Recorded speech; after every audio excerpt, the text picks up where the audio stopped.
ঐকমত্য কমিশনের আলোচনায় আশাব্যঞ্জক অগ্রগতি হয়নি বলে মন্তব্য করেছেন কমিশনের সহসভাপতি আলী রিয়াজ।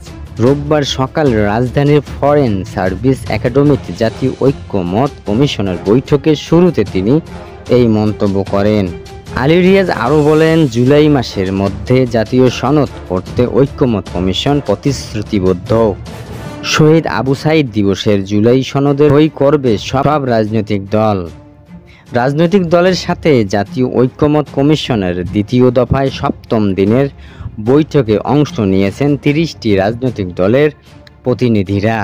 আজকের বৈঠকে আলোচনা হবে সাংবিধানিক ও সংবিধিবদ্ধ প্রতিষ্ঠানের নিয়োগ কমিটি, দ্বিপাক্ষিক বৈশিষ্ট্য, পার্লামেন্ট, উচ্চ কক্ষের নির্বাচন প্রক্রিয়া ও উচ্চ কক্ষের দায়িত্ব ও ভূমিকা নিয়ে।